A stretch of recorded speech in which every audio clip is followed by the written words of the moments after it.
Hello everyone, welcome back to centre for ambition. My name is Nidhi. जैसे कि आपको पता है कि हमारे इंस्टीट्यूशन की तरफ से आपके लिए एक ऑनलाइन इनिशिएटिव स्टार्ट किया गया है जिसमें कि हम घटना चक्र को सॉल्व करा रहे हैं। इसमें आप इसको पूर्वालोकन भी कहते हैं। उसी सीरीज में आज क्लास फोर्थ है जिसमें कि हम इंडियन इकोनॉमी के बारे में बात कर रहे हैं। इससे पहले तीन लेक्चर्स थे, उसमें पहले लेक्चर में हमने जो है डिस्कस किया about the nature of the Indian economy. Second lecture और थर्ड लेक्चर में हमने दो पार्ट्स में कवर किया नेशनल इनकम के बारे में।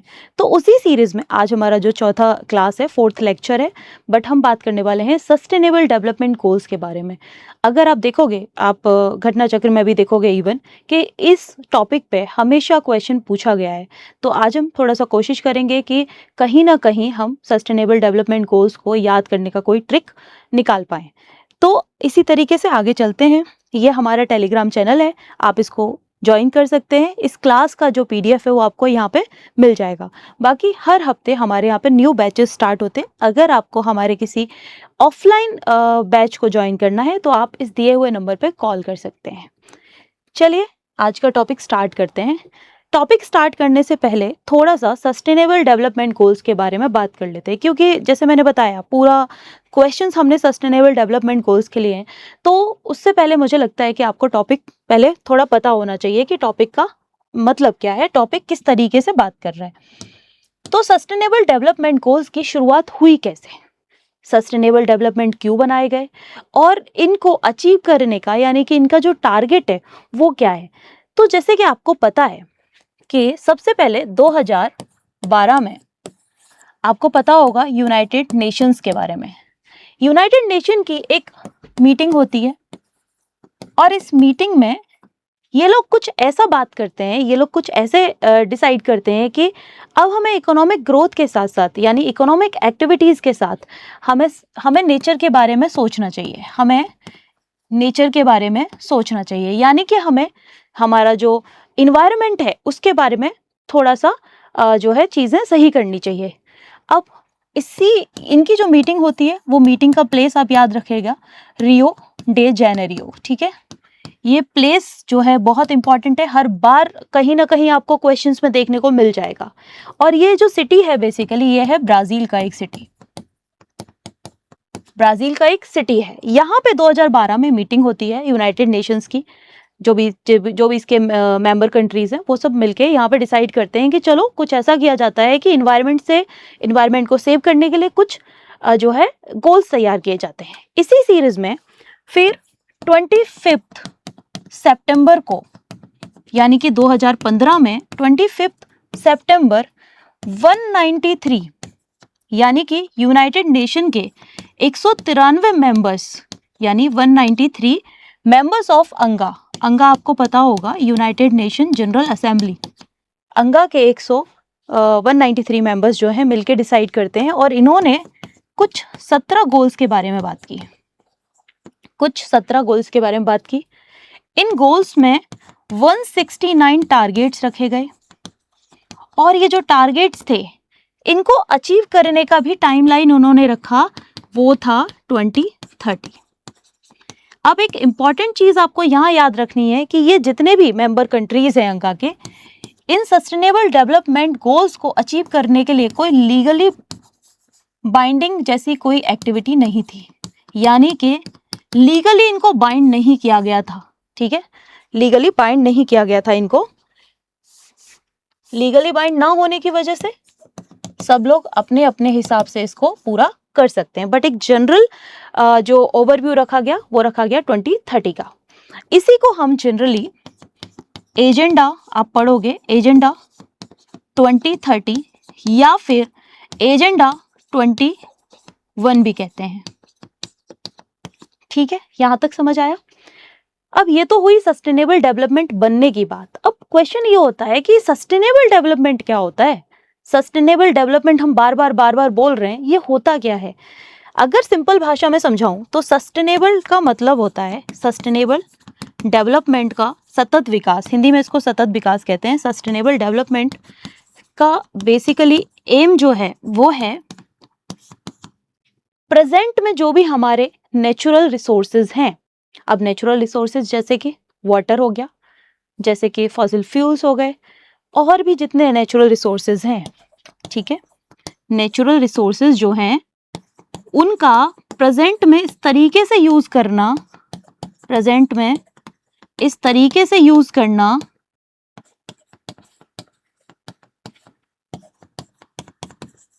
जिससे कि हमारी जो आने वाली फ्यूचर जनरेशन है, हमारी जो आने वाली फ्यूचर जनरेशन है उसको प्रोवाइड कराना, ठीक है। कहने का मतलब है हमारे जितने भी नेचुरल रिसोर्सेज हैं उनका जो हम उपभोग कर रहे हैं या उनको जो हम कंज्यूम कर रहे हैं, हम इस तरीके से कंज्यूम करें कि हमारी जो आने वाली जनरेशन है, हमारा जो आने वाला फ्यूचर है, फ्यूचर जनरेशन है, उसके लिए भी हम एक हेल्दी इन्वायरमेंट छोड़ के जाएं, ना कि एक क्यूआई हो रखा है 700 800, ऐसा इन्वायरमेंट नहीं छोड़ के जाना है। हमें क्या करना है, हमें इकोनॉमिक एक्टिविटी तो करनी है, हमें ग्रोथ तो करनी है, बट ग्रोथ के साथ साथ हमें क्या ध्यान देना है कि हमारे ये जो सस्टेनेबल, जो बेसिकली हमारा सतत विकास है, हमारा विकास इस तरीके से होना चाहिए कि हमें अपनी फ्यूचर जनरेशन को एक हेल्दी इन्वायरमेंट दे पाए। ये इसकी एक सिंपल भाषा में डेफिनेशन हो जाती है, ठीक है। तो अब 17 डेवलपमेंट गोल्स को जनरली क्या होता है कि याद रखना ना बड़ा मुश्किल टारगेट लगता है, ठीक है। चलो कोशिश करते हैं, शायद हम आज याद रख पाए इसको। इसके लिए मैंने भी कहीं से एक ट्रिक सीखा था कि एक ट्रिक दे रखा है जिसका नाम होता है peg egg, peg eggs, ADI, ISRO, blip. ये एक ट्रिक था जो मैंने कहीं पढ़ा था और मैंने अपने एग्जाम में इसको यूज किया था। मैं हमेशा एग्जाम से पहले इसको रट्टा मार के जाती थी, इन शॉर्ट। तो पी का मतलब क्या होता है, 1 2 3 4 5 6 7 8 9 10 11 12 13 14 15 16 17, ठीक है। ये है हमारे टोटल 17 गोल्स। अब वो कौन से हैं वो पढ़ते हैं। पी का मतलब है, पी का मतलब होता है पॉवर्टी, यानी कि नो पॉवर्टी, गरीबी हटा दो, ठीक है, गरीबी हटा दो। अच्छा, गरीबी कैसे हटेगी? गरीबी हटाने से पहले हमें कुछ खाने पीने के लिए भी तो देना पड़ेगा। तो जो हंगर है उसको एलिमिनेट कर दो, एलिमिनेट कर दो हंगर को। हंगर मतलब भुखमरी, भुखमरी को खत्म कर दो, ठीक है, ओके। अब जी फॉर, जब ये भुखमरी खत्म हो जाएगी, जब भुखमरी खत्म हो जाएगी तो उससे क्या होगा, एक अच्छी हेल्थ, एक good health, G for good health, पैग, पैग बन गया, यानी कि पॉवर्टी, पॉवर्टी हटाओ, पॉवर्टी हटेगी तो उसके लिए भुखमरी हटानी पड़ेगी, यानी हंगर को हटाना पड़ेगा। हंगर हटेगा तो उसे एक अच्छी हेल्थ डेवलप हो जाएगी, ठीक है, यहां तक समझ आया। अब उसके बाद नेक्स्ट EGS यानी कि एग्स, इसका मतलब क्या होता है, E फॉर एजुकेशन, यानी कि गुड एजुकेशन। देखो, अगर आप हेल्दी हो तो आप पढ़ाई करने में आपका मन लगेगा, अच्छे से लगेगा, यानी कि हेल्दी एजुकेशन। उसके बाद जब अच्छे से एजुकेशन दोगे तो कहीं ना कहीं जेंडर इनइक्वलिटी खत्म करनी पड़ेगी, या फिर इससे जेंडर इनइक्वलिटी खत्म हो जाएगी, ऐसे मान के चलो, जेंडर इनइक्वलिटी खत्म हो जाएगी, ओके। अब एग्स, एस, यानी कि 1 2 3 4 5 6, एस फॉर, एस फॉर का मतलब होता है, एस का मतलब है यहाँ पे सैनिटेशन, सैनिटेशन और clean water, sanitation and clean water, यानी कि अच्छा सैनिटेशन। जब आप जेंडर इक्वलिटी की बात कर रहे हो तो आप सैनिटेशन भी अच्छा रखो, क्योंकि हमें जब स्कूल्स में बच्चों को भेजना है तो हमें वहाँ पे सेपरेट वॉशरूम भी तो देने पड़ेंगे, तो यानी कि सैनिटेशन अच्छा होना चाहिए। क्लीन वाटर, पीने के लिए जो ड्रिंकिंग वाटर है वो भी अच्छा होना चाहिए। ये तो हुआ हमारा ये वाला पैग्स एक्स। अब बात करते हैं एडीआई, ठीक है। एडीआई का मतलब होता है एडीआई, ए यानी कि 7 8 9, ADI, A for affordable, affordable क्या, affordable cities, A for affordable clean energy, affordable clean energy, A D for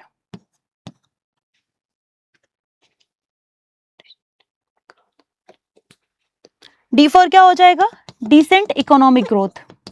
decent economic growth कहने का मतलब है जब आप अफोर्डेबल क्लीन एनर्जी प्रोवाइड करोगे तो उससे क्या होगा? हमारी इकोनॉमिक ग्रोथ अच्छी होगी, और जब हमारी इकोनॉमिक ग्रोथ अच्छी होगी तो उससे हमारी इंडस्ट्रीज डेवलप होंगी। I for industries, industries develop होंगी, हमारे इनोवेशंस होंगे, ठीक है, इंडस्ट्रीज एंड इनोवेशंस, ये हमारा अच्छा होगा। या फिर आई 9th पोजीशन पे आ रहा है तो आप वैसे भी आई 9th पोजीशन पे आता है वैसे भी याद कर सकते हो।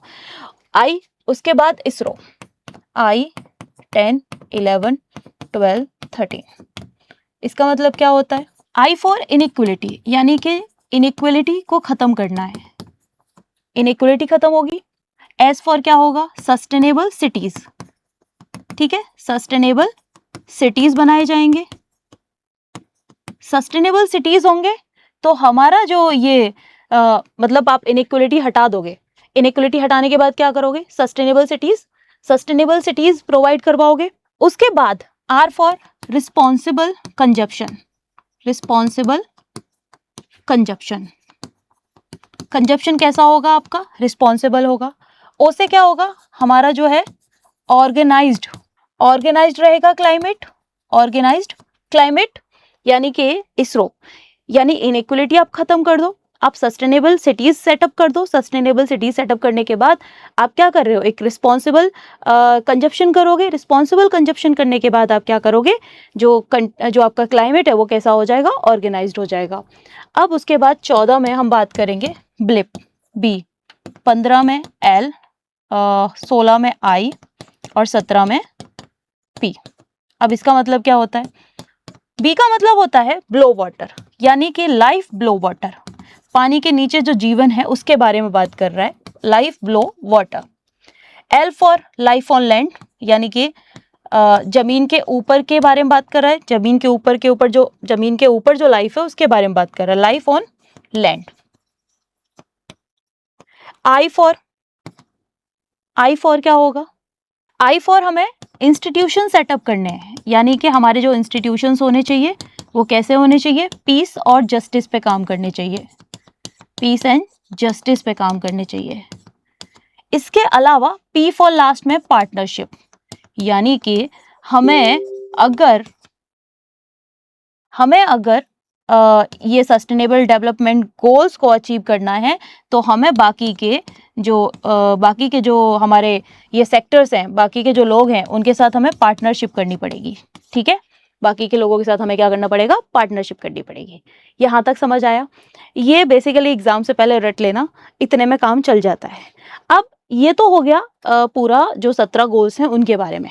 अब एक चीज और, आपको कुछ क्वेश्चंस ऐसे मिलेंगे जहां वो बात कर रहा होगा इंडिया के बारे में, क्योंकि इंडिया ने क्या किया है?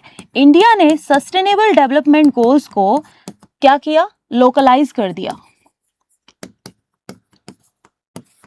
लोकलाइज्ड का मतलब क्या होता है कि हम नेशनल लेवल पे तो काम कर ही रहे हैं, हम इंटरनेशनल लेवल पे भी काम कर रहे हैं, तो हमारी रैंकिंग वहाँ से बन के आ जाती है। अब हमें अपने स्टेट और यूटीज़ के लिए भी इसको अप्लाई करना है, ठीक है, तो उसके लिए इंडिया ने एक बॉडी है हमारे यहाँ पे, आपको पता होगा, नीति आयोग, ठीक है। ये नीति आयोग कब बना था? 2015 से काम कर रहा है। इससे पहले कौन था? प्लानिंग कमीशन था। नीति आयोग क्या करता है? स्टेट और यूटीज के लिए अलग से एक हमारा सस्टेनेबल डेवलपमेंट इंडेक्स रिलीज करता है, जो हमारा रीजनल लेवल पे काम करेगा, जो हमारा क्या करेगा? रीजनल लेवल पे काम करेगा। यानी कि हमने सस्टेनेबल डेवलपमेंट गोल्स को क्या कर दिया? लोकलाइज कर दिया। यहां तक समझ आया? तो ये हमारा भी एक सस्टेनेबल एसडीजी गोल्स निकलता है, एसडीजी गोल इंडेक्स निकाला जाता है जिसे नीति आयोग रिलीज करता है। ये थी ओवरऑल कहानी। अब यहां तक चलने के बाद आगे क्वेश्चन की तरफ चलते हैं, क्योंकि ये जितना भी मैंने बताया, अगर मैं आपको स्लाइड्स पीछे करके भी दिखाऊंगी तो आपको अच्छे से समझ में आएगा, ठीक है। आप सबसे पहले क्वेश्चन की तरफ चलते हैं और पहला क्वेश्चन पढ़ते हैं। पहला क्वेश्चन इधर ही रह गया, ठीक है। पहला क्वेश्चन क्या कह रहा है? भारत में सतत विकास लक्ष्यों यानी कि सस्टेनेबल डेवलपमेंट गोल्स को लागू करने के लिए इनमें से कौन सी नोडल संस्था है? अभी जस्ट मैंने आपको पढ़ाया है जस्ट अभी मैंने आपको पढ़ाया कि सस्टेनेबल डेवलपमेंट गोल्स को भारत में अगर करना है तो कौन करेगा? योजना आयोग, विनिवेश आयोग, नीति आयोग, वित्त आयोग। यानी कि अगर मुझे इम्प्लीमेंटेशन करना है सस्टेनेबल डेवलपमेंट गोल्स को इंडिया में, यानी मुझे उनको लोकलाइज करना है, जस्ट रिमेंबर मैंने अभी आपको पढ़ाया था नीति आयोग। ये काम कौन करता है? नीति आयोग। प्लानिंग कमीशन क्यों नहीं होगा यहाँ पे? क्योंकि प्लानिंग कमीशन 2015 के बाद डिसकंटिन्यू कर दिया गया। आपको पता होगा, डिसकंटिन्यू किया, उसके बाद क्या आया? नीति आयोग आया। फाइनेंस कमीशन आर्टिकल 280 में आपने पढ़ा होगा कि ये क्या करता है? फाइनेंस से रिलेटेड काम देखता है। तो NITI Aayog sustainable development goals का क्या काम है? Is it clear? उसके बाद डिसइन्वेस्टमेंट कमीशन, जैसे कि आप हिंदी में पढ़ोगे, विनिवेश यानी कि इन्वेस्टमेंट से रिलेटेड काम करने वाली एजेंसी है ये। तो इसका भी यहाँ कोई काम नहीं है, तो अपना ऑप्शन क्या हो जाएगा? नीति आयोग। इसीलिए मैं कह रही थी कि पहले एक बार समझा दूंगी ना तो क्वेश्चंस समझना आसान हो जाएगा। अब उसके बाद आगे चलते हैं सेकंड क्वेश्चन पे। Which of the following sustainable development goals, SDG goals, will target to water availability for all and its permanent management up to 2030 in India? यानी कि कौन सा ऐसा जो हमारा सस्टेनेबल डेवलपमेंट गोल यानी कि सतत विकास लक्ष्य है जो किसके लिए? सभी के लिए पानी, इसकी बात करता है। सभी के लिए पानी इसकी बात करता है।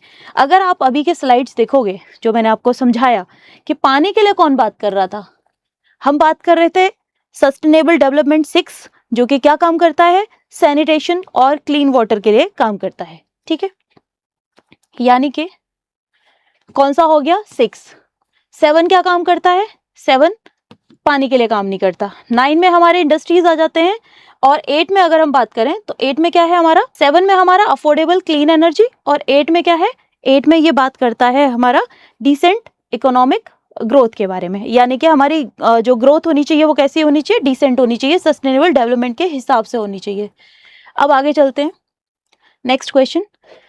अब यहाँ पे मैचिंग के लिए बोला है इसने, ठीक है, सेम चीज है। बार बार आपको सिर्फ और सिर्फ क्या पूछने वाला है? सिर्फ और सिर्फ आपको एसडीजी गोल्स पूछने वाला है। तो इसके लिए मेरा सजेशन यही रहेगा कि आप एसडीजी गोल्स को कैसे भी करके बस याद कर लीजिए। चाहे आप कैसे भी याद करो, ट्रिक्स बनाओ, कुछ भी करो, बट इनको याद कर लो। हर बार यहाँ से क्वेश्चन आता ही आता है। पहले तो थोड़े फैक्चुअल क्वेश्चन ही पढ़ेंगे। अब जैसे पहले कह रहा है कि लक्ष्य 1 में क्या है, 3 में क्या है, 4 में क्या है, 6 में क्या है। अभी जैसे 6, पीछे क्वेश्चन देखा हमने, 6 में क्या था? क्लीन वाटर से रिलेटेड था।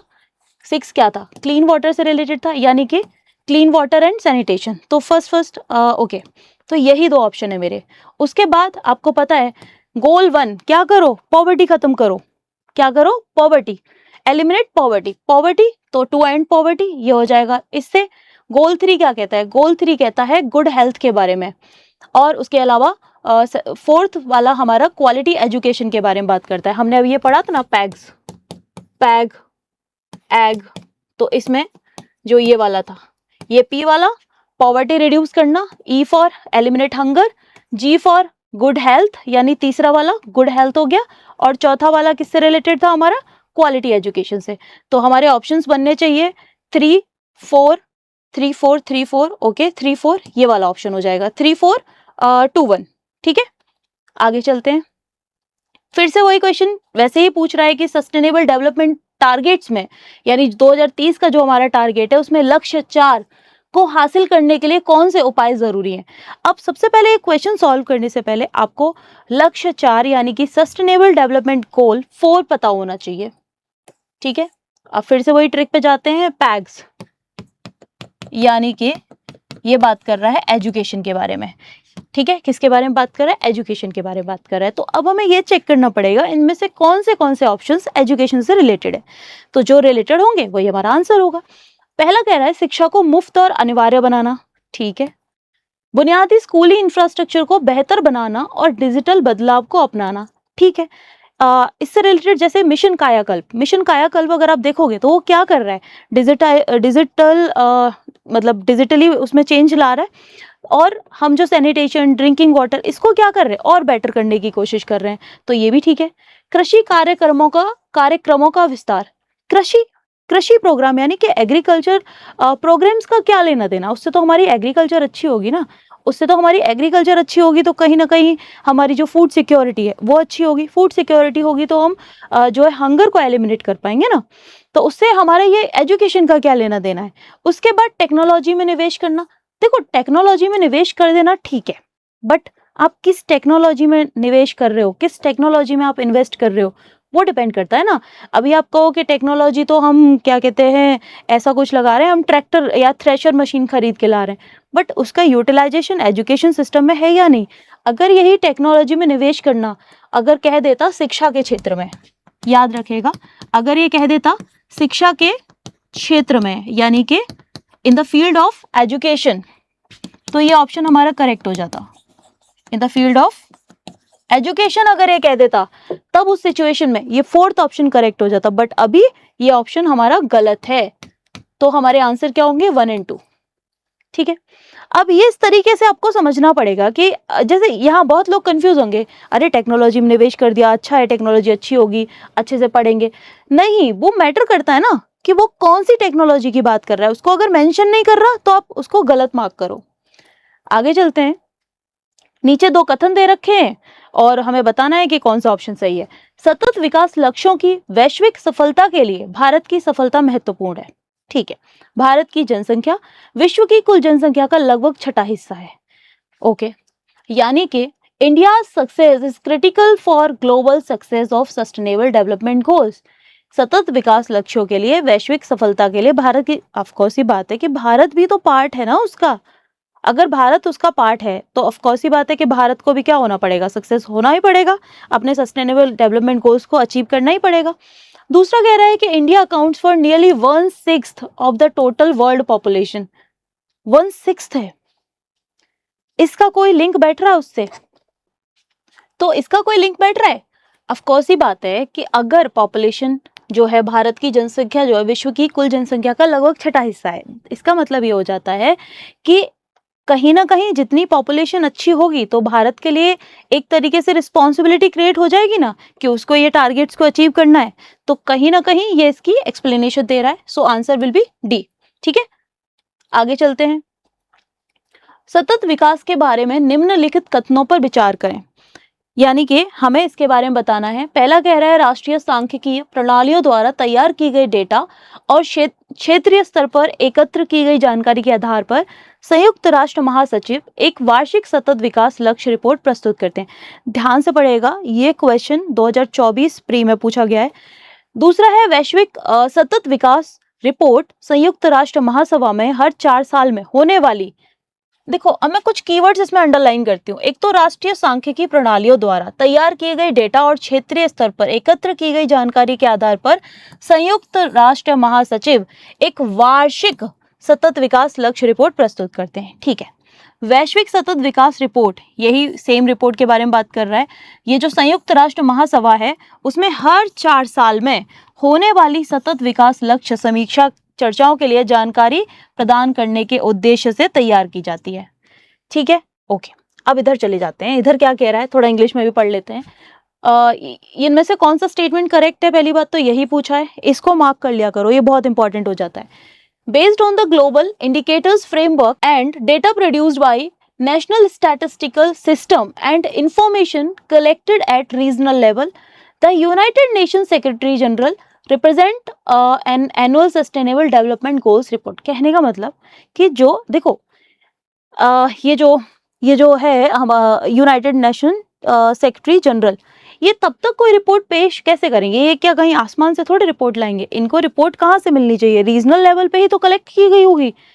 वो रिपोर्ट जो है रीजनल लेवल पे कलेक्ट की गई, उसी के बाद उसको वहां भेजा गया। तो इस वाले स्टेटमेंट में तो कोई प्रॉब्लम नहीं है। ठीक है, ओके, अब उसके बाद सेकंड स्टेटमेंट पढ़ेंगे। सेकंड स्टेटमेंट में देखेंगे कह क्या रहा है कि ये जो ग्लोबल सस्टेनेबल डेवलपमेंट रिपोर्ट है, ये प्रोड्यूस की जाती है to inform the quadrennial sustainable development goal review deliberation at UN general assembly once every quarter. यहाँ क्या बात कर रहा है? यहाँ कह रहा है 4 साल में, और यहाँ कह रहा है हर एक क्वार्टर में।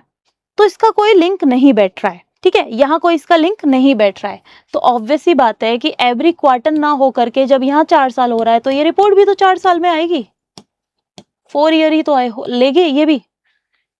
ठीक है, हर एक 4 साल में ही ये रिपोर्ट यहाँ पे आनी चाहिए। ठीक है, ये रिपोर्ट कब आती है? हर 4 साल में आती है, ना कि यहाँ से भी आपको समझ में आ जाना चाहिए, क्वाड्रेनियल का मतलब ही यही होता है। तो इसका आंसर हो जाएगा ओनली ऑप्शन 1। इसका मतलब और अच्छे से समझा देती हूँ कि जब हिंदी में भी आप देखो 4 साल मेंशन कर रखा है, 4 साल जब कह रखा है तो यहाँ ये हर एक क्वार्टर यानी कि हर एक क्वार्टर में कैसे पॉसिबल है? वो 4 साल में ही तो रिपोर्ट आएगी।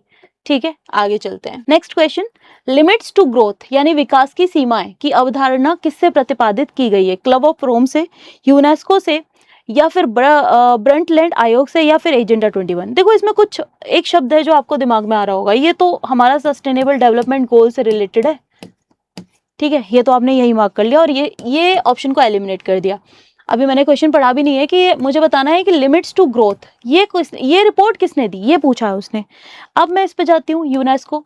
आपको पता है कि यूनेस्को क्या काम करता है? यूनेस्को का काम क्या है? वर्ल्ड हेरिटेज यानी वर्ल्ड इंपॉर्टेंस के जितने भी हेरिटेज साइट्स होते हैं उनको प्रिजर्व करने का काम करता है ना। तो ये कभी आपने ऐसा पढ़ा? अगर आपने नहीं पढ़ा तो सही पढ़ा होगा ना, इसका मतलब ये इसका ऑप्शन नहीं है, तो आप यूनेस्को को भी रिमूव कर सकते हैं। उसके बाद आता है ब्रंटलैंड कमीशन।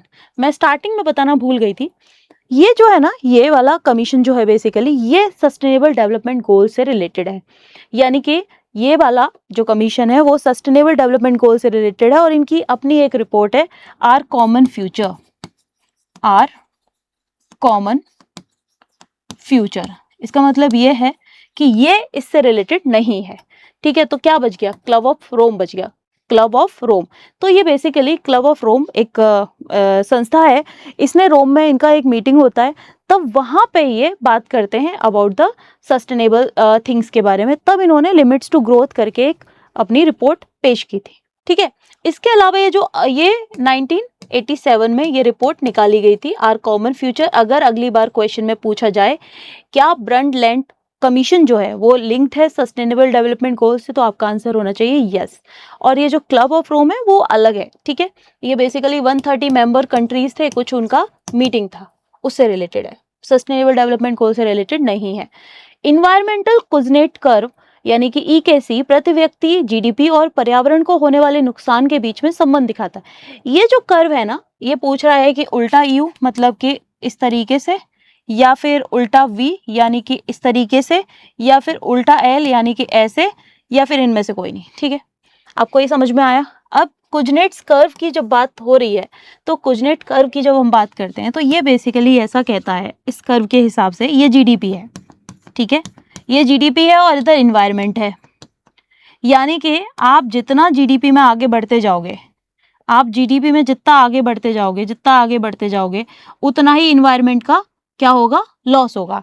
बट एक लिमिट ऐसी आएगी ना, एक लिमिट ऐसी होगी, उस लिमिट पे पहुंचने के बाद आपका जो इन्वायरमेंट का जो लॉस है वो रुक जाएगा।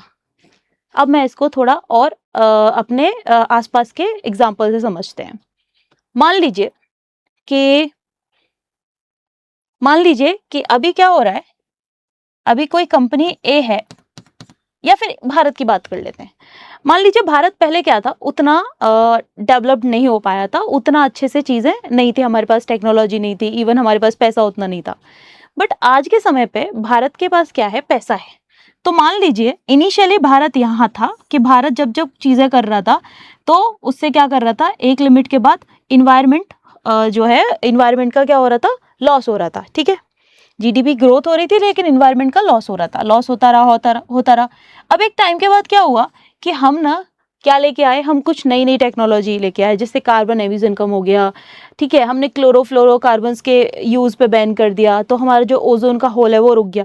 तो इनका कहना है कि ये जो उल्टा ईयू है ना, ये दर्शाता है कि पहले किसी चीज का एक तरीके से क्या है, बेसिकली वो चीज खत्म हो रही है, यानी उसका लॉस होगा, पहले वो चीज लॉस होगा उसका, फिर एक लिमिट पे पहुंचने के बाद चीजें स्टेबल हो जाएंगी, फिर उसका जो पीक है वो डाउनफॉल की तरफ चला जाएगा और वो चीज का जो फॉल हो रहा था वो रुक जाएगा। ठीक है, यानी कि वो खुद ब खुद अपने आप डेवलपमेंट करने लगेगी। इसको आप इकोनॉमिक्स में भी पढ़ते हो, जब इकोनॉमिक्स में पढ़ते हो तब आप इसको अनएम्प्लॉयमेंट से रिलेट करते हो। अनएम्प्लॉयमेंट से कैसे रिलेट करते हो कि जैसे जैसे आपका बेसिकली जैसे जैसे आपकी इन्फ्लेशन बढ़ता है वैसे वैसे अनएम्प्लॉयमेंट बढ़ता है, बट एक लिमिट के बाद क्या होता है कि वो रुक जाता है और वो वापस से डेवलपमेंट करना चालू कर देता है। तो कुछ इस तरीके से इनका ये कॉन्सेप्ट है। तो यहाँ पे आंसर होगा इन्वर्टेड यू। आगे चलते हैं, ये फिर से कथन और कारण वाला है। सतत विकास यानी कि सस्टेनेबल डेवलपमेंट गोल्स की अवधारणा को ब्रंटलैंड रिपोर्ट द्वारा लोकप्रिय बनाया गया। ब्रंटलैंड रिपोर्ट को द लिमिट्स टू ग्रोथ के नाम से भी जाना जाता है। अभी पीछे जस्ट सॉल्व किया है ये आपने, ये अभी जो रिपोर्ट दे रखी थी द लिमिट्स टू ग्रोथ, ये आपने किसके लिए पढ़ी थी? ये आपने किसके लिए पढ़ी थी? पीछे जाते हैं अगर हम, तो ये जो थी ये आपने किसके लिए पढ़ी थी? क्लब ऑफ रोम के लिए। तो अगर आपने जरा भी ये पीवाईक्यू सॉल्व किया होता, इफ इन केस मान लीजिए किसी से नहीं हुआ, तो वो इसको गलत मारता और इसी बेसिस पे इसका जो आंसर होना चाहिए था वो डी हो जाता, क्योंकि आर तो गलत है। ब्रंटलैंड की रिपोर्ट क्या थी? आर कॉमन फ्यूचर ना। कौन सी रिपोर्ट थी? Our common future. तो ये कैसे हो जाएगा? ये क्या होना चाहिए यहाँ पे? Our common future.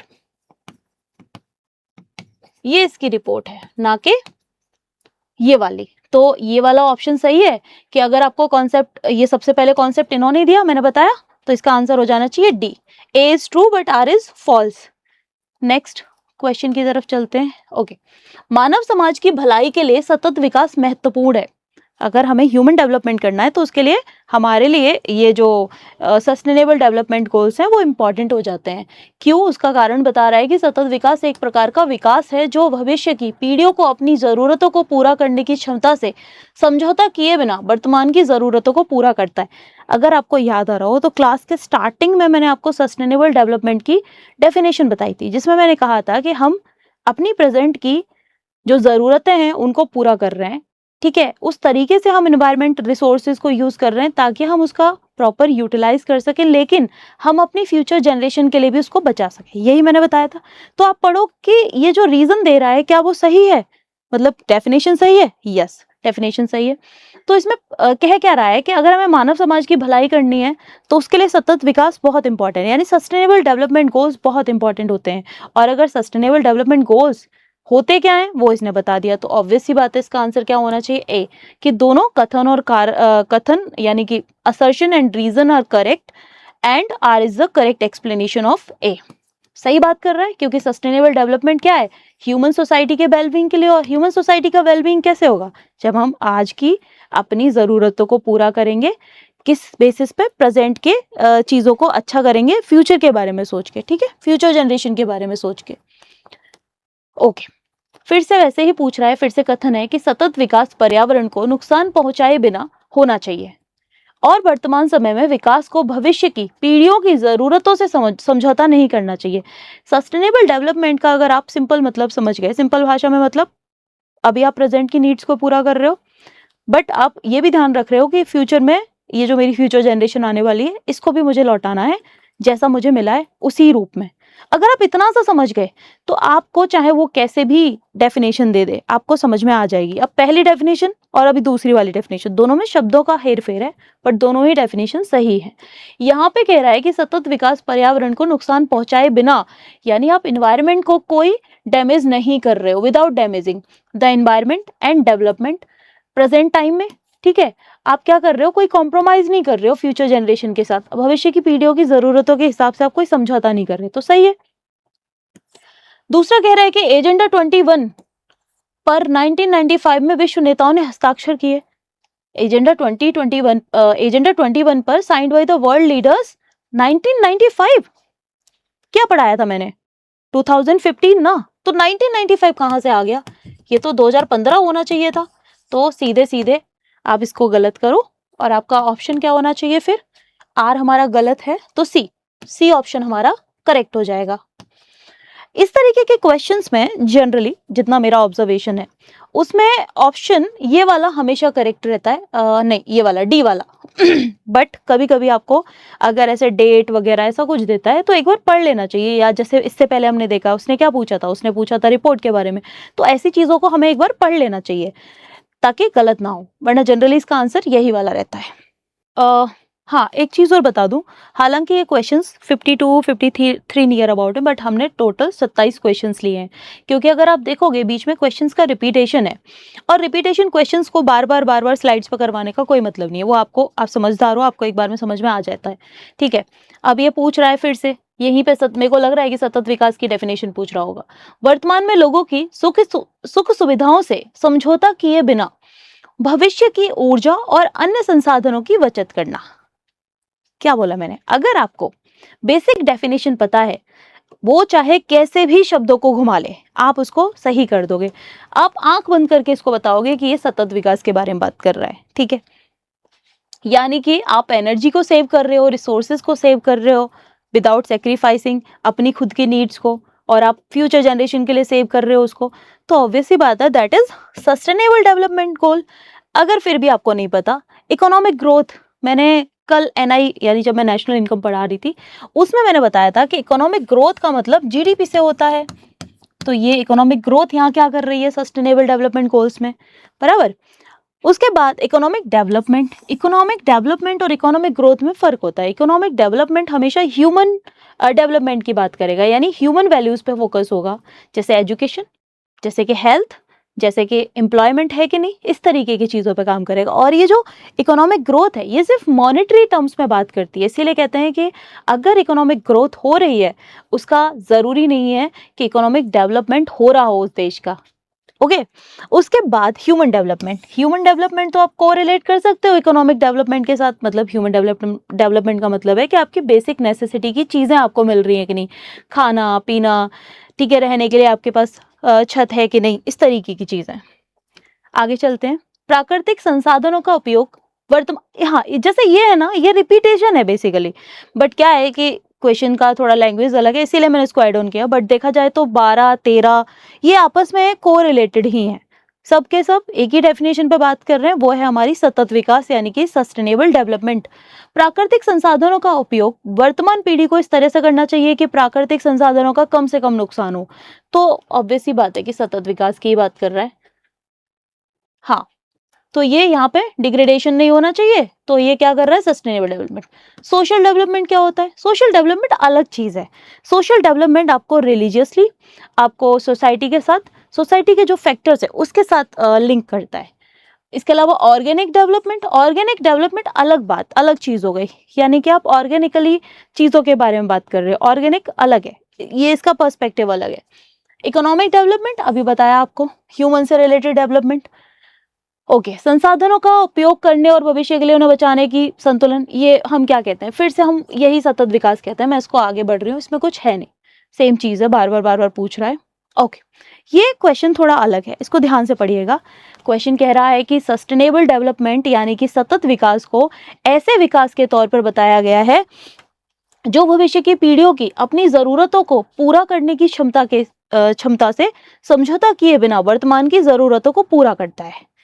अब देखो ये जो पूरी डेफिनेशन है वो तो आपको पता ही चल गया कि सतत विकास की बात कर रहा है, बट ये उसी से रिलेटेड पूछ रहा है कि इसी नजरिए से सस्टेनेबल डेवलपमेंट का कॉन्सेप्ट असल में इनमें से किस कॉन्सेप्ट से जुड़ा हुआ है।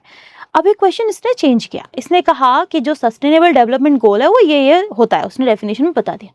बट ये कॉन्सेप्ट हमने यहाँ इन 4 ऑप्शन में से किससे कोरिलेट कर सकते हैं, ये पूछा है। यानी कि हम social justice and empowerment, inclusive growth या ग्लोबलाइजेशन या फिर कैरिंग कैपेसिटी, किसके साथ हम इसको कोरिलेट कर सकते हैं। ठीक है, ये इसने हमसे यहाँ पे पूछा है। अब कैरिंग कैपेसिटी में आपको बता दूं कि कैरिंग कैपेसिटी क्या होती है। बाकी तो ऑप्शन चलो सोशल जस्टिस से स्टार्ट कर देते हैं। सोशल जस्टिस एंड एम्पावरमेंट यानी कि सामाजिक तौर पे आपको इतना एम्पावर किया जा रहा है कि आप अपने अगेंस्ट जो भी डिस्क्रिमिनेशन हो रहा है उसके अगेंस्ट आप आवाज उठा पा रहे हो, तो ये होता है आपका सोशल जस्टिस और एम्पावरमेंट। आपको इतना एम्पावर कर दिया जा रहा है, ठीक है, आपके पास लीगल एड है, इस तरीके की चीज है। इंक्लूसिव ग्रोथ समावेशी विकास, ये वाइडर कॉन्सेप्ट है। ये इसके अंदर आपका ओवरऑल डेवलपमेंट आता है। ओवरऑल डेवलपमेंट मतलब आपके फाइनेंशियली भी आपको स्ट्रॉन्ग किया जा रहा है, पॉलिटिकली भी आपको स्ट्रॉन्ग किया जा रहा है, आपके जो रिसोर्सेज हैं वो भी आप अच्छे से यूटिलाइज कर पा रहे हो। तो इसमें ये बेसिकली वाइडर कॉन्सेप्ट है, इसमें बहुत सारी चीज़ों के बारे में बात की जाती है। ग्लोबलाइजेशन आपको पता है कि वैश्वीकरण, ग्लोबल लेवल पे जब आप खुद को चीज़ों को समझ पा रहे हो, ग्लोबलाइजेशन, ये टोटली अलग कॉन्सेप्ट हो गया। ओके, उसके बाद आता है कैरिंग कैपेसिटी। कैरिंग कैपेसिटी यानी वहन क्षमता। जैसे कि कोई एक प्लेस है, मान लीजिए ये कोई प्लेस है, यहाँ इस प्लेस में कितने लोग रह रहे हैं, इस प्लेस में कितने लोग रह रहे हैं, उन लोगों को या उस बायोमास को, क्योंकि सिर्फ लोगों से ही बात नहीं कर सकते ना, प्लांट्स के बारे में भी बात कर सकते हैं, ठीक है। ये या तो पीपल हो गए या फिर कोई बायोमास हो गया, कुछ भी ऐसा जो ये एरिया उसको हैंडल कर सकता है। हैंडल करने का मतलब क्या होता है, मान लीजिए ये कोई एरिया था, इसकी जो है कैपेसिटी थी 3000 केजी वेट मेंटेन करने की। यहाँ पे 3000 किलोग्राम वजन से ज़्यादा ये बायोमास हैंडल नहीं कर पाएगा।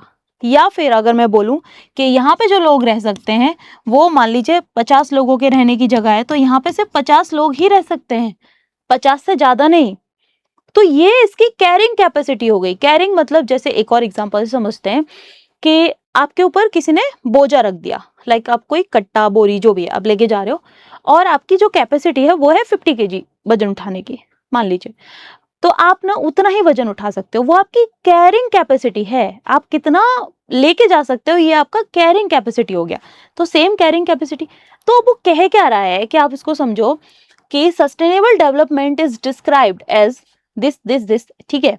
अब ये जो कॉन्सेप्ट है ये किससे लिया गया है, तो ऑफकोर्स ही बात है, आपको समझ में आ रहा होगा कि कैरिंग कैपेसिटी, क्योंकि हमारा जो इन्वायरमेंट है उसकी कितनी कैरिंग कैपेसिटी है, इसी पे तो डिपेंड करता है कि वो हम कितने रिसोर्सेज का यूज करेंगे, कितने रिसोर्सेज का यूटिलाइजेशन करेंगे, ये सब इसी चीज पे निर्भर करता है। आगे फिर से एक किताब है बेसिकली, द पॉपुलेशन बॉम्ब। अब ये क्वेश्चन में क्या होता है, इवन मेरे साथ भी, जैसे ही पॉपुलेशन से रिलेटेड आता है, मेरे को लगता है कि पॉपुलेशन की थ्योरी तो माल्थस ने दी थी, माल्थस होना चाहिए, बट इसका आंसर क्या होना चाहिए, Paul R and Ehrlich, Ehrlich करके इसका नाम है। ये इनकी किताब है, ये किताब इन्होंने लिखी थी, और ये किताब इन्होंने जो लिखी थी वो 1968 के आसपास, और इनका भी जो कोरिलेशन था ना पॉपुलेशन से रिलेटेड ही था, पॉपुलेशन और इन्वायरमेंट से रिलेटेड था। ये 4-5 ऐसे ऑथर हैं जिनके बारे में आपको पढ़ लेना चाहिए। मैं तो यही सजेस्ट करूंगी, इनके बारे में आप पढ़ लीजिए और शॉर्ट नोट्स बना लीजिए, क्योंकि अभी रिसेंट के पेपर में मैंने देखा था कि बेसिकली इनके नोट्स पूछे थे, इनके जो किताब का नाम है ना वो पूछा था मैचिंग में, और वो क्वेश्चन टफ हो जाते हैं फिर, क्योंकि अगर आपने, एक तो हम पढ़ते नहीं है इनको, और पढ़ते नहीं है तो इनकी जो ऑलमोस्ट थियरी सेम ही है, तो उस बेसिस पे हमें लगता है कि सारे ऑप्शन सेम ही दिख रहे हैं, तो क्या ही टिक करें। तो इसीलिए आप माल्थस वगैरह को तो पढ़ ही लीजिए। ये जो है किताब इनकी है, और ये किसके ऊपर है, पॉपुलेशन और इन्वायरमेंट के ऊपर है। अब अगर माल्थस की बात करूं, थोड़ा सा माल्थस के बारे में बता देती हूँ, तो माल्थस भी ना पॉपुलेशन से ही रिलेटेड है। माल्थस की जो थियरी है वो भी पॉपुलेशन से रिलेटेड है। इनका बहुत फेवरेट है कि पॉपुलेशन जो है ना वो जीपी के यानी ज्योमेट्रिक प्रोग्रेशन के हिसाब से बढ़ती है, और जो हमारे नेचर है, यानी जो नेचर या इन्वायरमेंट जो है उसमें जो चीज़ें अवेलेबल है ना वो एपी के हिसाब से, यानी अरिथमेटिक प्रोग्रेशन के हिसाब से अवेलेबल है। मैथ्स के स्टूडेंट जो होंगे जिन्होंने 12th तक मैथ पढ़ा है उनको पता, इवन 10th तक भी है, उनको पता होगा कि एपी जीपी क्या होता है। यानी कि पॉपुलेशन कैसे बढ़ रही है, पॉपुलेशन बढ़ रही है 2 से 4, 4 से 8, 8 से 16, 16 से 32, जबकि खाना वगैरह रिसोर्सेज कैसे अवेलेबल हैं, 2, 2, 2, 4, 4, 6, 8, 10, इस तरीके से। तो उनका कहने का मतलब था कि पॉपुलेशन बहुत स्पीड से बढ़ती है एज कंपेयर टू इन्वायरमेंट में जो रिसोर्सेज अवेलेबल होते हैं। इस वजह से क्या होता है कि एक डिसबैलेंस क्रिएट होता है, और उस डिसबैलेंस की वजह से जो इन्वायरमेंट है, जो नेचर है, खुद को स्टेबल करने के लिए फेमाइंस लेके आता है, ड्रॉट्स लेके आता है। यानी कि उनका कहना था जो लोग मरते हैं, जिनकी डेथ हो रही है, दैट इज बिकॉज क्योंकि जो पॉपुलेशन का और जो इन्वायरमेंट का बैलेंस है वो प्रॉपर नहीं है। ऐसा इनका था, काफ़ी ज़्यादा क्रिटिसिज्म भी इनको झेलने को मिले। तो ये सारी चीज़ें इनके बारे में कही जाती हैं। बाकी के 2 के बारे में भी आप पढ़ लीजिएगा। ये सारी चीज़ें इस तरीके से दे रखी हैं। आगे चलते हैं, आगे बात करते हैं कि सर्कुलर इकोनॉमी क्या होती है। सर्कुलर इकोनॉमी अगर मैं बात करूँ तो सर्कल मतलब क्या होता है कि आपने एक जगह से शुरू किया, आपने एक जगह से शुरू किया और वापस आप उसी जगह पे आके खड़े हो जाओ, वही तो सर्कल है। ये सर्कल है बेसिकली। ये क्या है? एक सर्कल है। आप ए पॉइंट से शुरू किए और ए पॉइंट पे आके खड़े हो गए, दैट इज सर्कल। तो वैसे ही कह रहा है कि सर्कुलर इकोनॉमी ग्रीन हाउस गैसों के उत्सर्जन को कम करती है। ओके, सर्कुलर इकोनॉमी इनपुट के तौर पर कच्चे माल के इस्तेमाल को कम करती है। सर्कुलर इकोनॉमी प्रोडक्शन प्रोसेस में बर्बादी को कम करती है। अब इनमें से सारी की चीजें कौन सी सही है कौन सी गलत है वो पूछ रहा है। Circular economy reduces the emission of green house gases. Circular economy है, ग्रीन हाउस गैस का एमिशन कम करेगी। कैसे करेगी? मान लीजिए आपने जैसे कोई भी रिसाइकलिंग, आपने रिसाइकल के बारे में सुना होगा। आप किसी चीज को रिसाइकल कर रहे हो, रीयूज कर रहे हो, तो उससे क्या हो रहा है? आप बेसिकली उसको इकोनॉमी में वापस भेज रहे हो, वापस से वो रिसाइकल होता है, देन आप उसको यूज कर रहे हो। ये क्या है? ये एक सर्कल है। और इस सर्कल की वजह से आप क्या है, वेस्ट प्रोडक्शन को कम से कम कर रहे हो, और कम से कम करने की वजह से जो गैसेस का एमिशन है वो भी कम हो रहा है। इसका मतलब स्टेटमेंट फर्स्ट इज करेक्ट। दूसरा कह रहा है सर्कुलर इकोनॉमी रिड्यूस करता है uses of raw materials as inputs. आपको बार बार रॉ मटेरियल की जरूरत नहीं पड़ रही ना, आप क्या कर रहे हो? उसी चीज को ले रहे हो, उससे वापस से उसको रिसाइकल करके रीयूज कर ले रहे हो। तो ये भी स्टेटमेंट सही है। थर्ड कह रहा है कि circular economy reduces wastage in the production process. Of course ये बात है कि वापस से क्या हो रहा है? वेस्ट तो प्रोड्यूस नहीं हो रहा है इस प्रोसेस में, कम से कम वेस्ट प्रोड्यूस हो रहा है और ज्यादा से ज्यादा आपको आउटपुट मिल रहा है। अब आंसर्स पढ़ते हैं। पहला कह रहा है कि both statement second and third are correct. ये तो ठीक ही है। Both of them explain statement first. Okay, कुछ इस तरीके से स्टेटमेंट बनाए हुए हैं। अब ठीक है, neither second and third, okay, only one of the statement second, okay, both statement second and statement third are correct but only, okay, ठीक है। ओवरऑल ये है कि हमें ये पता चल गया हमारे तीनों स्टेटमेंट करेक्ट है। तो इसका मतलब पहला स्टेटमेंट करेक्ट है और बाकी के जो दो स्टेटमेंट है ना, वो फर्स्ट स्टेटमेंट को एक्सप्लेन कर रहे हैं। क्योंकि फर्स्ट स्टेटमेंट क्या कह रहा है? फर्स्ट स्टेटमेंट कह रहा है कि जो सर्कुलर इकोनॉमी होती है ना, वो गैसियस ग्रीन हाउस गैस के एमिशन को कम करती है, और बाकी के बता रहे हैं कि वो किस तरीके से कम करती है, कैसे वो रॉ मटेरियल की जो प्रोडक्शन लेवल पे वेस्टेज को कम करना, रॉ मटेरियल की ज़रूरतों को कम करना, इस तरीके से कर रहा है। तो option A is correct option. ठीक है, आगे चलते हैं। सस्टेनेबल टूरिज्म यानी कि जो सस्टेनेबल टूरिज्म होता है, टिकाऊ पर्यटन, उसका मुख्य उद्देश्य क्या है? पर्यटकों की संख्या बढ़ाना। ओके, ठीक है। बड़े पैमाने पर पर्यटन और छोटे पैमाने पर यात्रा का प्रबंधन करना। ओके, मतलब सस्टेनेबल आ रहा है तो कुछ इन्वायरमेंट से रिलेटेड होना चाहिए ना। जब भी आपके दिमाग में ऐसे क्वेश्चन आए, मतलब इस तरीके से क्वेश्चन आए, तो आपके दिमाग में एक चीज आनी चाहिए कि अगर सस्टेनेबल है तो कुछ इन्वायरमेंट से रिलेटेड चीज होनी चाहिए। पर्यटकों की संख्या, कहीं से भी मुझे सस्टेनेबल का कुछ नहीं दिखा। बड़े पैमाने पर पर्यटन और छोटे पैमाने पर यात्रा का प्रबंधन करना, यहाँ भी मुझे कहीं से भी कुछ ऐसा इन्वायरमेंट से रिलेटेड नहीं दिखा। सांस्कृतिक अखंडता और पारिस्थितिक प्रक्रियाओं को बनाए रखते हुए पर्यटन और पर्यावरण का प्रबंधन करना। क्या बोला मैंने? सस्टेनेबल, दैट मीन्स इन्वायरमेंट से रिलेटेड कुछ तो टर्म आना चाहिए। आ गया, तो यही ऑप्शन क्या हो जाएगा? करेक्ट हो जाएगा। टू मैनेज टूरिज्म भी मैनेज कर रहे हो आप, इन्वायरमेंट को भी मैनेज कर रहे हो, जबकि आप कल्चरल इंटीग्रिटी और इकोलॉजिकल प्रोसेस को बैलेंस करके चल रहे हो। सिर्फ टूरिज्म बढ़ा देना या फिर टूरिस्ट को बढ़ा देना, ये कोई एम थोड़े है सस्टेनेबल टूरिज्म का। Okay, next question. In the context of any country which one of the following would be considered as part of its social capital? सामाजिक पूंजी क्या होती है? सामाजिक पूंजी में मॉनेटरी वैल्यूज तो नहीं आएंगे। मॉनेटरी वैल्यूज का मतलब क्या होता है? इन टर्म्स ऑफ मनी, ऐसा कुछ तो नहीं आएगा। सोशल मतलब आप सोसाइटी की बात कर रहे हो, सोसाइटी मतलब सोसाइटी में आप किसकी बात कर रहे हो? आप रिलीजन के बारे में बात करोगे, आप जो सोशल फैक्टर्स हैं उनके बारे में बात करोगे। तो चलो क्वेश्चन देखते हैं। आबादी में साक्षर लोगों का अनुपात, ठीक है। इमारतों, अन्य बुनियादी ढांचों और मशीनों का भंडार, ठीक है। काम करने की उम्र वाले लोगों की आबादी का आकार, समाज में आपसी विश्वास और सद्भाव का स्तर। चलो क्वेश्चन देखते हैं। वो कह रहा है, हमें बात कर रहा है सोशल कैपिटल के बारे में। तो द प्रोपोर्शन ऑफ लिटरेट्स, पढ़े लिखे लोग, इन द पॉपुलेशन। क्या पढ़े लिखे लोग, खाली पढ़े लिखे लोग ही सोशली कनेक्ट हो पाते हैं? क्या सिर्फ पढ़े लिखे लोग ही समाज को आगे बढ़ा पाते हैं? क्या सिर्फ पढ़े लिखे लोग ही समाज में चेंज ला पाएंगे? देखो ला पाएंगे वो ठीक है, बट मतलब अगर मैं सोशल फैक्टर्स की बात करूं कि सोशल फैक्टर्स के लेवल पे अगर काम करना है तो सिर्फ पढ़ा लिखा इंसान ही अच्छे से बिहेव करेगा, ऐसा कहीं लिखा है क्या? जो लोग नहीं पढ़े लिखे होते वो भी बहुत अच्छे से बिहेव करते हैं, वो भी सामाजिक रिश्ते बहुत अच्छे से निभाते हैं। तो पहला स्टेटमेंट का तो कोई लॉजिक बनता नहीं है। The stock of its building infrastructure machine क्या होगा? कैपिटल फॉर्मेशन का काम करेंगे, सोशल फॉर्मेशन थोड़े कर रहे हैं। The size of population in the working age group, size of the, इसको मैंने एक्सप्लेन किया है lecture number I think second में। तो इसको ना हम बेसिकली वर्किंग एज पॉपुलेशन कहेंगे ना। इसका सोशल कैपिटल से क्या लेना देना? The level of mutual trust and harmony. Yes, ये है मेरे सोशल फैक्टर्स। आपसी प्रेम, भाईचारा, सौहार्दपूर्ण रहना, इस तरीके की चीजें सोशल फैक्टर्स होते हैं। समझ में आया? आगे चलते हैं।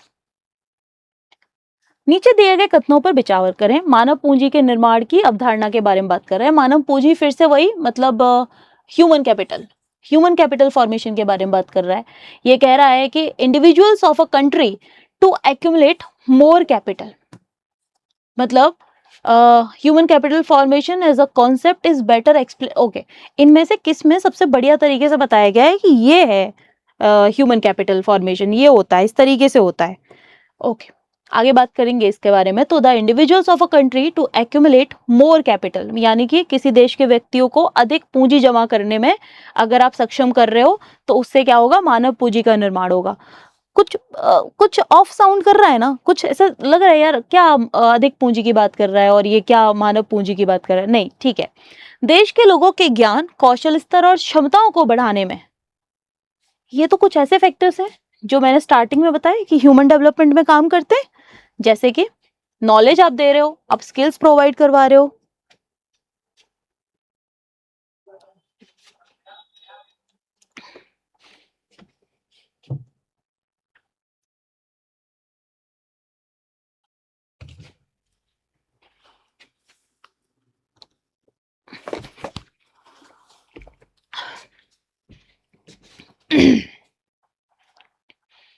ये वाले फैक्टर्स कुछ ऐसे हैं जो ये बता रहे हैं कि जैसे मैं हर बार कहती हूँ ह्यूमन डेवलपमेंट यानी कि इंसान का विकास वो कैसे होगा? आप अच्छी एजुकेशन दे दो उसको, आप उसको अच्छी हेल्थ दे दो, आप उसके स्किल्स इंप्रूव कर दो, यही सब चीजें तो होती हैं। यही सब चीजें अच्छी होंगी तो ह्यूमन डेवलपमेंट भी अच्छा हो जाएगा। तो कहीं ना कहीं सेकंड ऑप्शन करेक्ट है, पहले वाला हटा दो, क्योंकि कैपिटल फॉर्मेशन और ह्यूमन कैपिटल फॉर्मेशन दोनों अलग अलग चीजें हैं। ठीक है, अगर बहुत ज्यादा कैपिटल इकट्ठा कर भी लोगे तो उससे क्या हो जाएगा? धन संचय करने से क्या होने वाला है? कुछ नहीं, आपका डेवलपमेंट तो नहीं होगा। तीसरा ऑप्शन है, यानी फर्स्ट हटा दो। ओके, टू तो कंफर्म है ही, अब मुझे फोर देखना है, पर फिर भी चलो तीसरा वाला पढ़ लेते हैं। Accumulation of tangible wealth. मैं एक काम करती हूँ, हम क्या करते हैं, एक अनाउंसमेंट करवाते हैं कि सारे लोग क्या करें, जितनी भी प्रॉपर्टी है सबको क्या कर लें, ऑक्यूपाई कर लें। क्या उस चीज से ह्यूमन डेवलपमेंट हो पाएगा? ह्यूमन कैपिटल फॉर्मेशन हो पाएगा?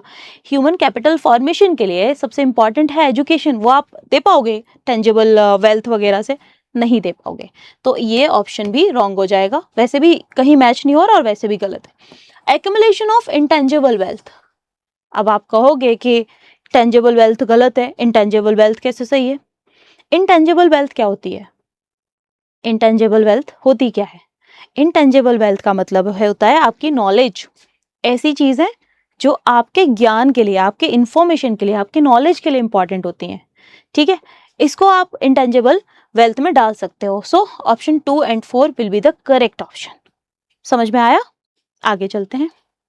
दोनों में समझ में ना आया हो तो कमेंट में बता दीजिएगा।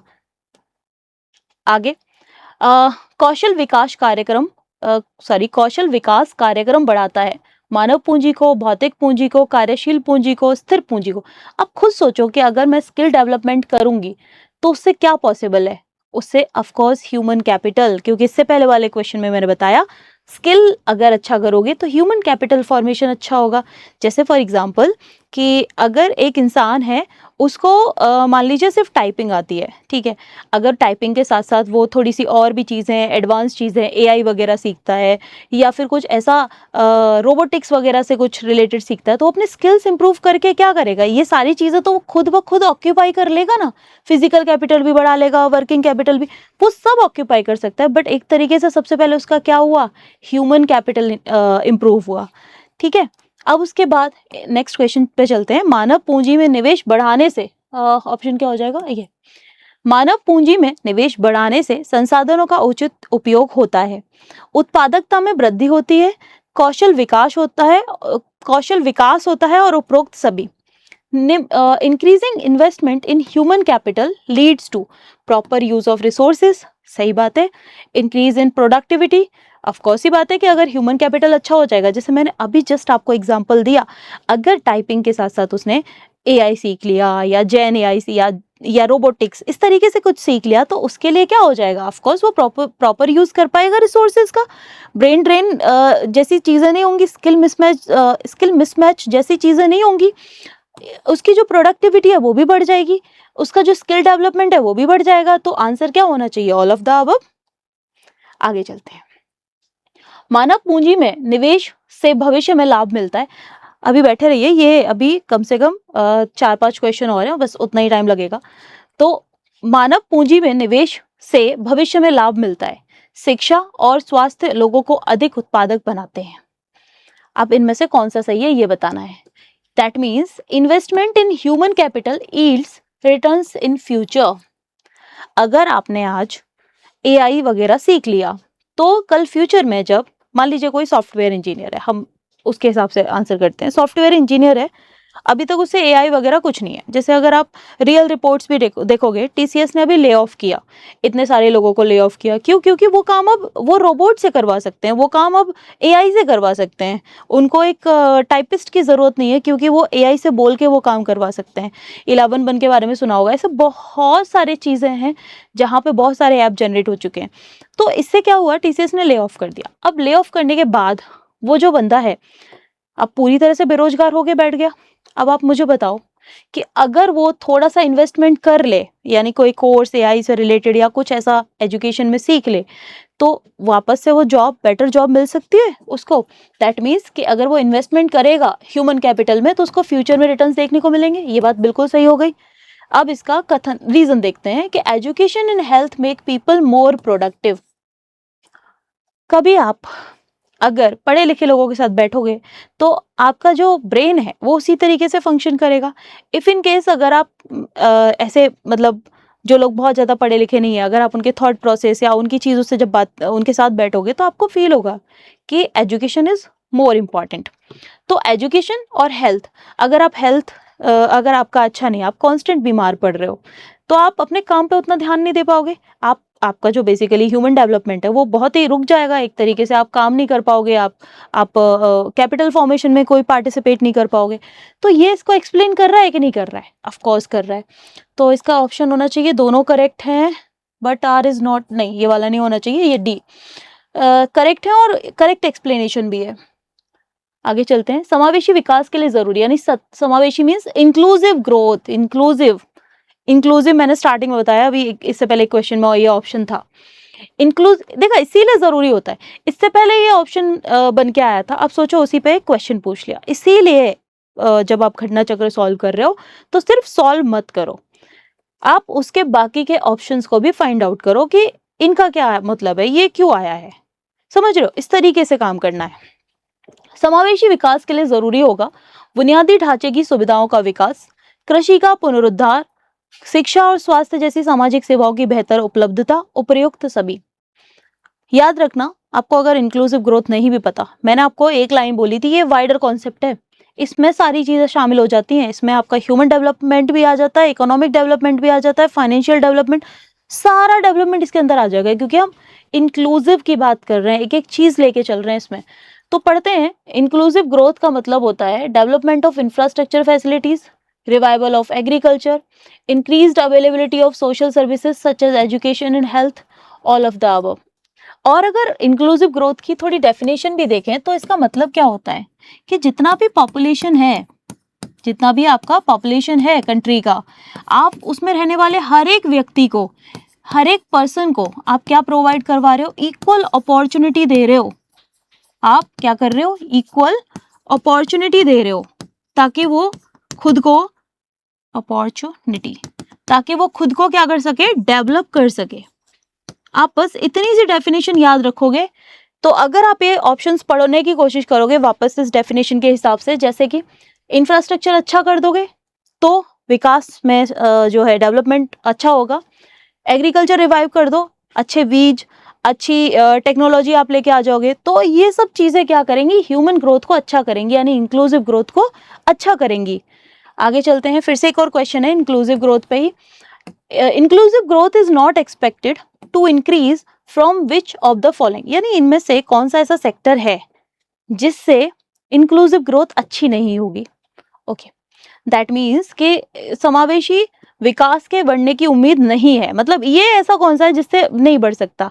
राष्ट्रीय आय की उच्च विकास दर, ग्रामीण विकास, कृषि विकास, किसानों को पर्याप्त ऋण देना। मैंने आपको जीडीपी भी पढ़ाया था। जीडीपी मतलब मैंने आपको कहा था कि इकोनॉमिक ग्रोथ अगर हो रही है तो आप ये नहीं कह सकते कि इकोनॉमिक डेवलपमेंट भी हो रहा है। याद आया आपको ये कॉन्सेप्ट? चलो ये वाला कॉन्सेप्ट यहाँ अप्लाई करते हैं। इसने कहा कि हाई ग्रोथ रेट है नेशनल इनकम का।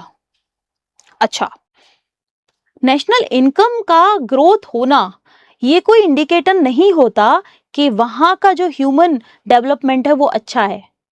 ये लाइन जो मैं बोल रही हूँ इसको याद रखना कि अगर आपका इकोनॉमिक ग्रोथ या आपकी नेशनल इनकम बहुत ज्यादा बढ़ रही है या बहुत अच्छी खासी ग्रोथ हो रही है, तो वो कोई इस चीज का प्रूफ नहीं है कि आपके यहाँ रहने वाले जो लोग हैं, आपका जो ह्यूमन कैपिटल है, आपके जो रहने वाले लोग हैं उनका डेवलपमेंट अच्छा हो रहा है, ये इस चीज का प्रूफ नहीं है। तो इस हिसाब से देखा जाए तो ऑप्शन 1 खत्म हो जाना चाहिए। चलो फिर से रूरल डेवलपमेंट की बात कर लेते हैं। रूरल डेवलपमेंट आप कहोगे मैम ये कैसे? रूरल डेवलपमेंट का मतलब क्या है कि ग्रामीण क्षेत्रों का विकास कर रहे हो। अगर आप ग्रामीण क्षेत्रों का विकास करोगे तो उस विकास की वजह से क्या होगा? लोगों का विकास होगा, लोगों को एम्प्लॉयमेंट मिलेगा। लोगों को एम्प्लॉयमेंट मिलेगा तो उनके पास कैपिटल फॉर्मेशन, सेविंग, इन्वेस्टमेंट, इन सब के बारे में बात की थी, वो ये सब चीजें कर पाएंगे। एग्रीकल्चर डेवलपमेंट, अच्छे सीड्स, अच्छी टेक्नोलॉजी, सॉइल हेल्थ जो टेस्ट कराते हैं वो सब चल रहा है। इन सब चीजों से क्या होगा? और अच्छी ग्रोथ होगी, फूड सिक्योरिटी अच्छी होगी, तो हमारी जो ग्रोथ है वो भी अच्छी होगी। इसके अलावा एडिक्वेट क्रेडिट टू फार्मर्स, आप किसानों को टाइमली पैसा रीइंबर्स कर रहे हो, आप उनको टाइमली लोन प्रोवाइड करवा रहे हो नाबार्ड के थ्रू, याद रखना। और इसके अलावा आप उनको टाइमली पानी और ये सब जो फर्टिलाइजर है उस पर सब्सिडी प्रॉपर दे रहे हो, तो इससे क्या होगा? आपकी एग्रीकल्चर अच्छी होगी। एग्रीकल्चर अच्छी होगी, किसानों की जो इनकम है वो अच्छी होगी। हम क्यों फोर्स करते हैं कि हमें अपने किसानों की जो आय है उसको डबल करना है? डबल फार्मर इनकम ये गवर्नमेंट का एम है। तो ये इसीलिए कहते हैं ताकि इंक्लूसिव ग्रोथ अच्छा हो सके। बाकी के ऑप्शन सब इंक्लूसिव ग्रोथ के फेवर में काम कर रहे हैं एक्सेप्ट दिस फर्स्ट ऑप्शन। इनमें से मुख्य रूप से समावेशी शासन यानी इंक्लूसिव गवर्नेंस, अभी हमने इंक्लूसिव ग्रोथ पढ़ी, वैसे ही इंक्लूसिव गवर्नेंस, आपको सिर्फ कॉन्सेप्ट में शब्दों को समझना है। गैर बैंकिंग वित्तीय कंपनियों को बैंकिंग करने की अनुमति दे देना, सभी जिलों में प्रभावी जिला योजना समितियां स्थापित करना, जन स्वास्थ्य पर सरकारी खर्च बढ़ाना और मध्याह्न भोजन में मिड डे मील स्कीम को मजबूत करना। अब देखो इतना मैंने समझाया अभी इससे पहले वाले क्वेश्चन में, तो आपको ये ऑप्शन पता, ये आंसर अपने आप पता होना चाहिए इसका, बट स्टिल चलो डिस्कस करते हैं। एनबीएफसी, नॉन बैंकिंग कंपनीज क्या होती हैं? हालांकि ये जब हम पढ़ेंगे तब भी बताऊंगी, बट थोड़ा सा समझा देती हूँ। ये ऐसी नॉन बैंकिंग फाइनेंशियल कंपनीज जो होती हैं, इनको फाइनेंशियल एक्टिविटीज में उतनी इंडिपेंडेंस नहीं मिली हुई होती जैसे कि हमारी कॉमर्शियल बैंक्स वगैरह को मिली हुई होती है। जैसे एसबीआई को जो पावर है वो इनको नहीं है, आप इतना समझो अभी के लिए। जब इनको नहीं है और आप इनको क्या कह रहे हो? परमिट कर दे रहे हो बैंकिंग एक्टिविटीज करने के लिए। बैंकिंग एक्टिविटीज कर देने से इनके कुछ इम्पैक्ट पड़ेगा क्या? मेरे को तो नहीं लगता कि कुछ इम्पैक्ट पड़ना चाहिए। दूसरा हो गया establishing effective district planning committee. अब आप ये देखो ना, जिला योजना समितियां आपने बना दी, वो क्या करेंगी? ग्रामीण लेवल पे जाके यानी रूरल एरियाज में जाके डेवलपमेंट करेंगी। डेवलपमेंट अच्छा होगा तो लोगों का विकास होगा ना, तभी तो इंक्लूसिव गवर्नेंस होगी। देखो गवर्नेंस का मतलब क्या है? गवर्नेंस का मतलब होता है लोगों का पार्टिसिपेशन बढ़ाना। इस वाली चीज में कहीं लोगों का पार्टिसिपेशन बढ़ेगा क्या? ये तो एनबीएफसी अगर इनको बैंकिंग परमिशन दे भी दी जाती है तो ये डायरेक्टली लोगों के साथ कैसे इन्वॉल्व होंगी ना। तो ये चीज यहाँ पे आ जाती है, इसीलिए ये ऑप्शन रॉन्ग है। अगर आप इसके इसके बेसिस पे जाओगे ना तो आपके ये खत्म हो जाते हैं। दूसरा वाला मैंने बताया कि ये तो सही होना चाहिए, क्योंकि अगर आप जिला योजना समितियां बना रहे हो तो आप डेवलपमेंट के और आगे एक स्टेप ले रहे हो, ठीक है। उसके बाद जन स्वास्थ्य पर सरकारी, देखो जितना आपका हेल्थ फैक्टर अच्छा होगा, जितनी आपकी हेल्थ अच्छी होगी, इंसान उतना अच्छे से काम कर पाएगा। जैसे फॉर एग्जांपल अगर मैं बीमार हो जाती हूँ तो मैं आपके लेक्चर्स नहीं ले पाऊंगी, मैं आपको पढ़ा नहीं पाऊंगी। अगर मैं आपको नहीं पढ़ा पाऊंगी तो आप ये टॉपिक नहीं समझ पाओगे, हालांकि यूट्यूब पे आप कहीं और से समझ लोगे, that is a different scenario. But अगर जो लोग मुझे देख रहे हैं मैं उनके लिए बात कर रही हूँ। तो अगर ये जो जन स्वास्थ्य पर अगर सरकारी खर्चा बढ़ाया जाएगा तो क्या होगा, बेटर हेल्थ होगी। बेटर हेल्थ होगी तो लोग अच्छे से काम कर पाएंगे, बीमार कम पड़ेंगे, उनकी प्रोडक्टिविटी और ज्यादा होगी। इस तरीके से चीजें हमें समझनी है। तो ये ऑप्शन भी सही है। मध्याह्न भोजन योजना यानी mid day meal. Mid day meal अगर आप बच्चों को मिड डे मील प्रोवाइड करवाओगे तो बच्चे क्या है, एक लालच आ जाएगा, चलो खाना मिलेगा चलते हैं स्कूल। तो नंबर ऑफ इनरोलमेंट बढ़ेंगे। क्या होगा, नंबर ऑफ इनरोलमेंट बढ़ेगा। याद रखना, नंबर ऑफ इनरोलमेंट बढ़ेगा, बच्चा पढ़ेगा तो आगे कहीं ना कहीं देश के विकास में वो अपना जो है पार्टिसिपेशन करेगा, ठीक है, भाग लेगा। समझ में आया बात कि यहाँ तक ये इस तरीके से चीजें हैं। 2, 3 एंड 4 मेरा ऑप्शन होना चाहिए, फर्स्ट नहीं होना चाहिए। क्योंकि अगर यहाँ पे बैंक्स होते तो भी एक बार को कंसीडर कर सकते थे, क्योंकि बैंक से ऑफकोर्स ही बात है कि लोन वगैरह मिल सकता है। एनबीएफसी को लोन वगैरह देने की पावर नहीं है, और जब लोन देने की पावर नहीं है तो ये क्या रोल प्ले करेंगे, चाहे इनको आप कितने भी फाइनेंशियल एक्टिविटीज दे दो। तो इसीलिए फर्स्ट ऑप्शन इज रॉन्ग। आगे चलते हैं। ओके, 2, 3 एंड 4 याद रखना। आगे चलते हैं, इनमें से कौन सी चीज है सरकार के समावेशी विकास यानी इंक्लूसिव ग्रोथ के लक्ष्य को आगे बढ़ाने में मदद कर सकती है। मदद कर सकती है, जब भी सकती में हो ना तो जनरली सारे ऑप्शंस करेक्ट होते हैं, याद रखना। साइंस में तो हमेशा सारे ऑप्शंस करेक्ट होते हैं। स्व सहायता समूह यानी सेल्फ हेल्प ग्रुप्स को बढ़ावा देना, सूक्ष्म लघु और मध्यम उद्यमों को बढ़ावा देना, शिक्षा का अधिकार यानी अधिनियम राइट टू एजुकेशन एक्ट को लागू करना। अब आप खुद सोचो कि ये सारी चीजें कहाँ काम करती हैं। क्या ये सारी चीजें रूरल एरियाज में काम करती हैं? क्या ये सारी चीजें लोकल एरिया में काम करती हैं? आपका आंसर आएगा यस। और अगर आपको पता है कि कोई चीज रूरल एरियाज में काम कर रही है, कोई चीज रूरल एरियाज के बेटरमेंट के लिए काम कर रही है, तो वो हमारे इंक्लूसिव ग्रोथ यानी समावेशी विकास का भाग होगी, यानी कि उसका पार्ट होगी। तो हम कह सकते हैं कि अगर आप सेल्फ हेल्प ग्रुप को प्रमोट करोगे तो लोगों के पास, सेल्फ हेल्प ग्रुप करते क्या है, ये एक ग्रुप होता है 10-12 लोगों का। यहाँ पे ये लोग अपना सेविंग्स इकट्ठा करते हैं और जब भी किसी एक पर्सन को जरूरत पड़ती है तो उसको दे दी जाती है, कुछ इस तरीके से। और भी बहुत सारे इनकी एक्टिविटीज हैं, बट एक जनरल एक्टिविटी मैं आपको बता रही हूँ। इस तरीके से ये क्या कर रहे हैं, एक दूसरे की हेल्प कर रहे हैं। अगर आप इनको ही प्रमोट करोगे तो और बेटर हो जाएगा। तो first option is correct. Second option, जो एमएसएमईज है ना, एमएसएमईज छोटे छोटे लघु उद्योग, देखते हो आप घर घर में छोटे छोटे उद्योग चालू हो जाते हैं। जैसे लिज्जत पापड़ स्टार्टिंग ऐसे ही हुई थी, सेल्फ हेल्प ग्रुप का ही पार्ट था। पहले छोटा सा घर में चालू होता था, फिर आज देखो कितना बड़ा ब्रांड बन गया है। तो इस तरीके की चीजें अगर आप करोगे तो आप क्या कर रहे हो, आप कहीं ना कहीं इंक्लूसिव ग्रोथ में पार्टिसिपेट कर रहे हो। लोगों को आप और इनोवेटिव तरीके यूज करने के लिए प्रमोट कर रहे हो। तीसरा ऑप्शन है implementing the right to education. जब आप राइट टू एजुकेशन एक्ट को, मतलब शिक्षा के अधिकार को लागू कर देते हो, तो एक तरीके से जब बच्चा पढ़ेगा, तो मैंने स्टार्टिंग में इससे पहले वाले एक क्वेश्चन में और समझाया था, जब पढ़ेगा तो देश का विकास करेगा ही करेगा। हो सकता है कल को वो आगे चल के डॉक्टर बने, इंजीनियर बने, या हो सकता है साइंटिस्ट बने, और हो सकता है कि पॉलिटिशियन बने, हो सकता है कि वो कोई एडवोकेट बने, कोई भी प्रोफेशन वो चुनेगा आगे चल के। तो वो ऑफकोर्स ये बात है कि नेशन बिल्डिंग में पार्टिसिपेट करेगा। क्या करेगा, ये नेशन बिल्डिंग में पार्टिसिपेट करेगा। हर एक ऑप्शन को ना हमें तोड़ तोड़ के पढ़ना है कि ये क्यों नहीं है। तो यहाँ ये तीनों है, तो मेरा ऑप्शन डी हो जाना चाहिए। आगे चलते हैं। सस्टेनेबल डेवलपमेंट और क्लाइमेट चेंज यानी कि सतत विकास और जलवायु परिवर्तन पर एक नया अध्याय सबसे पहले किस वर्ष के इकोनॉमिक सर्वे में लिखा गया था? यानी कि a new chapter on sustainable development and climate change was first introduced in economic survey of, कौन से साल के इकोनॉमिक सर्वे में आया था ये? अगर मैं पूछूं आपसे कि सस्टेनेबल डेवलपमेंट गोल कब लागू हुए, आप बोलोगे 2015 में। अगर वो 2015 में लागू हुए थे तो उनके बारे में बात कब की गई थी? 2012 में। 2012 में बात की गई थी। तो अगर कोई चीज 2012 में जिसके बारे में बात की गई है, तो इकोनॉमिक सर्वे में अगर बात हो रही होगी तो कहीं ना कहीं कुछ उसी साल के आसपास बात हो रही होगी। ये तो देखो हो ही नहीं सकता, 2004-5 तो सबसे पहले हटा दो, हो ही नहीं सकता। क्यों नहीं हो सकता? क्योंकि ये कब की बात कर रहा है और सस्टेनेबल डेवलपमेंट कब आए। तो यहाँ तो एक वाइडर गैप हो गया, इसे तो हटा ही दो। अब 11, 12, 12, 13, 14, 13, 14 इस तरीके से ऑप्शन है। 13, 14 हमने अभी तक नहीं पढ़ा। आपको कंफ्यूजन होता तो बी और सी में होना चाहिए था, बट इतना भी नहीं, क्योंकि अगर हम 12 में सस्टेनेबल डेवलपमेंट गोल्स के बारे में बात किए हैं, इकोनॉमिक सर्वे जो होता है हमेशा एक साल पीछे का रहता है। जैसे कैसे, मेरे कहने का मतलब समझो। अब अगर 2000, मेरा जो बजट ईयर है इस समय 2026-27 है। आप बजट पढ़ोगे, मैं हो सकता है बजट भी आपको पढ़ाऊं, इकोनॉमिक सर्वे और बजट। जब आप बजट पढ़ते हो तो हमेशा ये ईयर्स लिखे रहते हैं जो साल हम चल रहे हैं, जिस साल में हम हैं। बट इकोनॉमिक सर्वे हमेशा एक साल पीछे का रहता है।